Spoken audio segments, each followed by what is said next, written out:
নমস্কাৰ সানি technology YouTube চেনেলৰ দৰ্শকসকলক মই সানি আপোনালোক সকলোকে পুনৰবাৰ স্বাগতম জনাইছো। ৰাতিপুৱাৰ কেইবাটাও গুৰুত্বপূৰ্ণ খবৰ আপোনালোকৰ বাবে যুগুতোৱা হৈছে। গোটেই কেইটা খবৰে আপোনালোকৰ বাবে বহুতেই গুৰুত্বপূৰ্ণ, গতিকে আপোনালোকে ভিডিঅ'টো প্ৰথমৰ পৰা শেষলৈকে চাই থাকক। অসমত হ'ব ভয়াৱহ আন্দোলন, দম আছে যদি ৰখাই দেখুৱাওক হিমন্ত বিশ্ব শৰ্মাই, এইবাৰ হুংকাৰ জনাইছে আমছুৱে। অসমত হ'ব ভয়াৱহ আন্দোলন, 20 জুলাইত অসম কঁপাব আমছুৱে। ৰাজপথলৈ ওলাই আহিব হাজাৰ হাজাৰ মুছলমান, যিকোনো পৰিস্থিতিৰ বাবে জগৰীয়া হ'ব হিমন্ত বিশ্ব শৰ্মা। দম আছে যদি ৰখাই দেখুৱাওক হিমন্ত বিশ্ব শৰ্মাই। পাইকান কাণ্ডক লৈ মহাবিস্ফোৰণ আমছুৰ, পাইকান কাণ্ডৰ বাবে জগৰীয়া গোৱালপাৰাৰ ডিএফঅ'ৰ ভুলৰ বাবে পাইকান হ'ল হত্যালীলা। পাইকানৰ মানুহবোৰ সন্ত্ৰাসবাদী নেকি, এইবুলি আমছুৱে প্ৰশ্ন উত্থাপন কৰিছে। মুখ্যমন্ত্ৰী হিমন্ত বিশ্ব শৰ্মাই নিজৰ ৰাজনৈতিক স্বাৰ্থ সিদ্ধিৰ বাবে হিটলাৰী শাসন চলাইছে। এই উচ্ছেদ অমানৱীয় আৰু অগণতান্ত্ৰিক। গোৱালপাৰাৰ পাইকান কাণ্ড পূৰ্ব পৰিকল্পিত। এই কাৰ্য চৰকাৰী পৃষ্ঠপোষকতাত গোৱালপাৰাৰ ডিএফঅ' আৰু প্ৰশাসনৰ পৰিকল্পনাত হৈছে বুলি আমছুৱে প্ৰশ্ন উত্থাপন কৰিছে। ডিএফঅ'ৰ ভূমিকা অতি সন্দেহজনক। পাইকানত এক আতংকময় পৰিস্থিতিৰ সৃষ্টি কৰা হৈছে। সমগ্ৰ ঘটনাৰ ন্যায়িক তদন্তৰ দাবী আমছুৰ। গোৱালপাৰাৰ DC SP ডিএফঅ' সকলো এই ঘটনাৰ তদন্তৰ আওতালৈ আহিব লাগে। এই সকলো বিষয়াক তৎকালীনভাৱে গোৱালপাৰা জিলাৰ পৰা বদলি কৰক। দিল্লীত সংবাদমেল পাতি চৰকাৰক কটাক্ষ আমছুৰ। 2 নম্বৰ খবৰটি হৈছে ভয়ংকৰ পাইকান কাণ্ড, আৰক্ষীক আক্ৰমণ কৰা 10জনক গ্ৰেপ্তাৰ কৰা হৈছে। গোৱালপাৰাত আৰক্ষীক আক্ৰমণৰ সৈতে জড়িত 10জনক গ্ৰেপ্তাৰ কৰা হৈছে। কৃষ্ণাইৰ বিভিন্ন অঞ্চলৰ পৰা গ্ৰেপ্তাৰ কৰা হয় লোককেইজনক। বৃহস্পতিবাৰে উচ্ছেদিত লোকসকলে আৰক্ষীক ঘেৰি ধৰি চাৰিওফালৰ পৰা নিক্ষেপ কৰিছিল শিলগুটি। তাৰ পাছতেই আৰম্ভ হৈছিল আৰক্ষী উচ্ছেদিতৰ তীব্ৰ সংঘৰ্ষ। ঘটনাক কেন্দ্ৰ কৰি নিশা গোৱালপাৰাত নামি পৰে ৰেপিড' একশ্যন ফ'ৰ্চ। গলিয়ে গলিয়ে টহল দিয়ে আৰক্ষীৰ দলে। 31 জুলাইলৈ ৰেপিড' একশ্যন ফ'ৰ্চে চলাব অভিযান।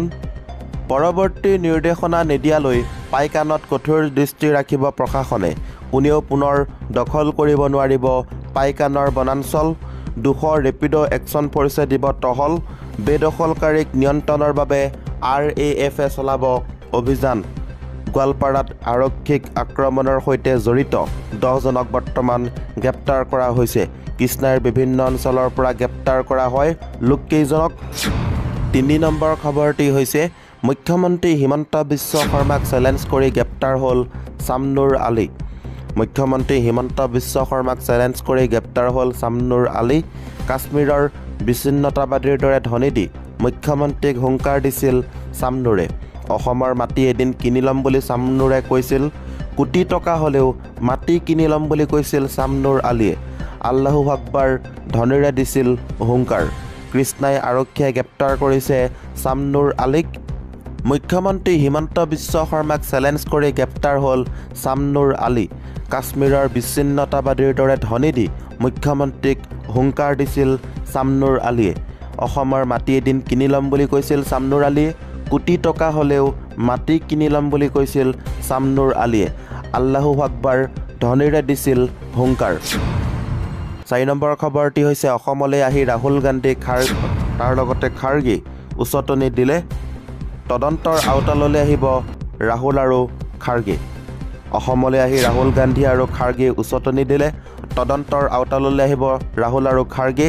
ৰাহুল গান্ধীৰ সাহসত পাইকানৰ উচ্ছেদিত আৰক্ষীক কৰিছিল আক্ৰমণ। গোৱালপাৰা কাণ্ড সন্দৰ্ভত মুখ্যমন্ত্ৰীৰ বিস্ফোৰক মন্তব্য। ৰাহুল গান্ধী মল্লিকাৰ্জুন খাৰ্গে আহি উচতনি দিলে। প্ৰয়োজন হ'লে ৰাহুল খাৰ্গেকো সোধা পোছা চলিব, তদন্ত চলিব। বকুৰ বনগাঁৱত অনুষ্ঠিত হৈছিল কংগ্ৰেছৰ সভা। তাৰ পৰা নিশাই JPCৰ 2জন সদস্য পাইকানলৈ গৈছিল। তেওঁলোকে তাত উচতনি দিছিল।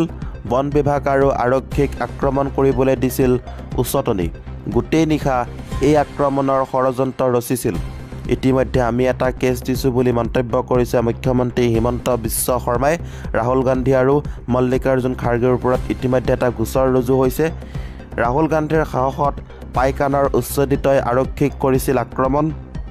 হিমন্ত বিশ্ব শৰ্মাৰ মন্তব্য গোৱালপাৰা কাণ্ড সন্দৰ্ভত মুখ্যমন্ত্ৰীৰ বিস্ফোৰক মন্তব্য 5 নম্বৰ খবৰটি হৈছে মই মাৰ গাখীৰ খাই জন্ম হৈছোঁ ৰাহুল গান্ধীক বুঢ়া আঙুলি দেখুৱালে হিমন্ত বিশ্ব শৰ্মাই ৰাহুল গান্ধীক বুঢ়া আঙুলি দেখুৱালে হিমন্ত বিশ্ব শৰ্মাই মই অসমতে জন্ম হোৱা এজন অসমীয়া মই মাৰ গাখীৰ খাই জন্ম হৈছোঁ দুধদানীৰ গাখীৰ খাই জন্ম হোৱা নাই ৰাহুল গান্ধীক মই বুঢ়া আঙুলি দেখুৱাইছোঁ হিমন্ত বিশ্ব শৰ্মাই সংবাদ মাধ্যমৰ আগত অপেন বুঢ়া আঙুলি দেখুৱাই সমালোচনা কৰিছে ৰাহুল গান্ধীৰ বিৰুদ্ধে আক্ৰমণাত্মক ৰূপত মুখ্যমন্ত্ৰী হিমন্ত বিশ্ব শৰ্মা মই মাৰ গাখীৰ খাই জন্ম হৈছোঁ বুলি কৈছে হিমন্ত বিশ্ব শৰ্মাই ৰাহুল গান্ধীক বুঢ়া আঙুলি দেখুৱালে হিমন্ত বিশ্ব শৰ্মাই মই অসমতে জন্ম হোৱা এজন অসমীয়া বুলি হিমন্ত বিশ্ব শৰ্মাই মন্তব্য কৰিছে সংবাদ মাধ্যমৰ আগত ৰাহুল গান্ধীৰ বিৰুদ্ধে আক্ৰমণাত্মক ৰূপত মুখ্যমন্ত্ৰী হিমন্ত বিশ্ব শৰ্মা 6 নম্বৰ খবৰটি হৈছে ৰেপো ৰেট হ্ৰাস ৰিজাৰ্ভ বেংকৰ তথাপি সকাহ নাই মধ্যবিত্তৰ সঞ্চয় নাই মূল্যবৃদ্ধিয়ে কৰিছে কোঙা ৰিজাৰ্ভ বেংকে একেৰাহে 3বাৰকৈ হ্ৰাস কৰিছে ৰেপো ৰেট সেইটো মুঠ 1% মোদী চৰকাৰ অৰ্থাৎ RBI দাবী কৰিছিল মূল্যবৃদ্ধি নিয়ন্ত্ৰণত আহিব সেয়েহে এই সিদ্ধান্ত আশা কৰা হৈছিল যে এই সিদ্ধান্তৰ দ্বাৰা মধ্যবিত্ত শ্ৰেণী উপকৃত হ'ব সঞ্চয়ৰ ক্ষেত্ৰত ফিক্সড ডিপজিটৰ সুতৰ হাৰ কমি আহিব পাৰে কিন্তু একে সময়তে ঋণৰ কিস্তিও কমি আহিব গাড়ী আৰু ঘৰৰ বাবে মানুহে অধিক ঋণ ল'ব তাৰ ওপৰত বজাৰত চাহিদা বৃদ্ধিৰ বাবে আয়কৰতো ডাঙৰ ৰেহাই ঘোষণা কৰা হ'ল যাতে মানুহে সামগ্ৰী আৰু সেৱাত অধিক খৰচ কৰে কিন্তু সেয়া সঁচাকৈ হৈছেনে তথ্য অনুসৰি সুতৰ হাৰ কমিছে কিন্তু ঋণ আৰু জমা বজাৰত ইয়াৰ কোনো প্ৰভাৱ পৰা নাই অৰ্থাৎ মূল্যবৃদ্ধিৰ বাবে সাধাৰণ জনতা এতিয়াও বিপৰ্যস্ত তেওঁলোকৰ হাতত সঞ্চয় কৰিবলৈ পৰ্যাপ্ত ধন নাই নতুন আয়কৰ গাঁথনিত হোম লোনৰ দৰে বিনিয়োগৰ ক্ষেত্ৰত কোনো ৰেহাই দিয়া হোৱা নাই ফলত মধ্যবিত্ত শ্ৰেণীৰ মাজত ঋণৰ বোজা বহন কৰিবলৈ প্ৰবল অনিচ্ছাই বিৰাজ কৰিছে ভাৰত অতি সোনকালে বিশ্বৰ তৃতীয় বৃহত্তম অৰ্থনীতি হিচাপে পৰিগণিত হ'ব বুলি নৰেন্দ্ৰ মোদী চৰকাৰে বুকু ফিন্দাই দাবী কৰি আহিছে দেশৰ অৰ্থনৈতিক অৱস্থা যে এতিয়াও বহুত ভাল সেই কথা কিন্তু বেংকৰ ঋণ আৰু জমা বজাৰে কোৱা নাই সেইবাবেই পূৰ্বৰ ৰিজাৰ্ভ বেংকৰ গভৰ্ণৰ শক্তিকান্ত দাসে মোদী চৰকাৰৰ অপৰিসীম চাপৰ পিছতো ৰেপো ৰেট হ্ৰাস কৰা নাছিল তেওঁৰ কাৰ্যকাল সমাপ্ত হোৱাৰ পিছতে সঞ্জয় মালহোত্ৰাই গভৰ্ণৰ দায়িত্ব গ্ৰহণ কৰে আৰু পৰ্যায়ক্ৰমে ৰেপো ৰেট হ্ৰাস কৰাৰ সিদ্ধান্ত লোৱা হয় ৰন্ধন গেছৰ দাম এটা চিলিণ্ডাৰত 50 টকাকৈ বৃদ্ধি পালে 750টা ঔষধৰ দাম বৃদ্ধি হয় মূল্যবৃদ্ধিৰ বাবে চহৰত ক্ৰয়ৰ প্ৰৱণতা কমি গ'ল ৰেপো হ্ৰাস কৰাৰ সিদ্ধান্তক একোৱেই ৰোধ কৰিব নোৱাৰিলে কিন্তু তাৰ পিছত কি হৈছে ক্ৰেডিট ৰেটিং এজেন্সি কেয়াৰ এজৰ মতে 27 জুনত সমাপ্ত হোৱা পষেকটোত দেশত মুঠ ঋণৰ পৰিমাণ 185 লাখ কোটি টকা ঋণৰ বৃদ্ধিৰ হাৰ 9.5% যিটো যোৱা বছৰৰ একে সময়তে প্ৰায় 14% আছিল সংস্থাটোৱে দাবী কৰিছে যে এপ্ৰিল আৰু মে মাহত ঋণৰ বজাৰ সাধাৰণতে ভাল নহয় কিন্তু জুন মাহতো সেয়া তথ্যবচ যিটো চিন্তনীয় 2023 চনৰ ছেপ্টেম্বৰ মাহত ঋণ বৃদ্ধিৰ হাৰ আছিলে 20% তাৰ পিছৰ পৰাই তললৈ নামি গৈছে কাৰণ মানুহে গাড়ী ঘৰৰ দৰে ঋণ কম লৈছে আনকি ঔদ্যোগিক কোম্পানীসমূহেও ব্যৱসায় সম্প্ৰসাৰণ বন্ধ কৰি দিছে আনহাতে দেশৰ জমাধন 234 লাখ কোটি টকা হৈছেগৈ এবছৰত বৃদ্ধিৰ হাৰ 10.1% যোৱা বছৰৰ তুলনাত 0.5% বেছি কেয়াৰেজৰ দাবী যে সাধাৰণ মানুহে ফিক্সড ডিপজিটত যি জমা কৰে সেয়া এবছৰত 3% হ্ৰাস পাইছে অধিক আৰ্থিক বিশ্লেষকৰ মতে জমাধন হ্ৰাস পোৱাৰ মূলতঃ দুটা কাৰণ আছে এটা সাধাৰণ মানুহৰ উপাৰ্জন বৃদ্ধি হোৱা নাই গতিকে সঞ্চয় বৃদ্ধি হোৱা নাই দুই সুতৰ হাৰ হ্ৰাস পোৱাৰ বাবে সাধাৰণ মানুহে সঞ্চয়ৰ পৰা আঁতৰি আহিছে সেই ধন তেওঁলোকে আন ঠাইত খৰচ কৰিছে বা বিনিয়োগ কৰিছে অৰ্থাৎ ৰেপো আৰু ইয়াৰ সহায়ৰ জৰিয়তে বেংকৰ সুতৰ হাৰ কমি গ'লে ঔদ্যোগিক কোম্পানীসমূহৰ বোজা কমি যায় মুনাফা বাঢ়ে কোম্পানীটো লাভৱান হ'লে ইয়াৰ ইতিবাচক প্ৰভাৱ শ্বেয়াৰ বজাৰত পৰে বৰ্তমান শ্বেয়াৰ বজাৰ ঊৰ্ধ্বমুখী থকা ইয়াৰ অন্যতম কাৰণ শেহতীয়া খবৰটি হৈছে গোৱালপাৰাৰ পাইকানৰ ঘটনা বৰ্বৰ আৰু স্বৈৰাচাৰী শাসনৰ চূড়ান্ত নিৰ্দেশন DYFI আজি উচ্ছেদৰ নামত গোৱালপাৰা জিলাৰ পাইকানত এগৰাকী 20 বছৰীয়া যুৱকক পুলিচে গুলীয়াই হত্যা কৰা ঘটনাক ভাৰতৰ গণতান্ত্ৰিক যুৱ ফেডাৰেশ্যন অৰ্থাৎ DYFIৰ অসম ৰাজ্যিক কমিটিয়ে কঠোৰ ভাষাৰে নিন্দা কৰিছে আৰু এয়া বৰ্বৰতা আৰু স্বৈৰাচাৰী শাসনৰ চূড়ান্ত নিদৰ্শন বুলি অভিহিত কৰিছে। পুলিচৰ গুলীত নিহত হোৱা যুৱকৰ পৰিয়ালক আৰ্থিক ক্ষতিপূৰণৰ লগতে আহতসকলক উপযুক্ত চিকিৎসা আৰু সাহায্য প্ৰদান কৰিবলৈ DYFI দাবী কৰিছে। উচ্ছেদিত পাইকান অঞ্চলত আৰক্ষী বাহিনীয়ে পুলিচ ৰাজৰ নিদৰ্শন দেখুৱাই এজন যুৱকক হত্যা কৰাৰ উপৰি বহুকেইজনক গুৰুতৰভাৱে আহত কৰিছে। চৰকাৰৰ নিৰ্দেশত আৰক্ষী বাহিনী ইমানেই নিষ্ঠুৰতা দেখুৱাইছে যে ভাৰত মানুহৰ ঘৰৰ ভিতৰলৈ গৈ নিৰীহ মানুহক প্ৰহাৰ কৰিছে।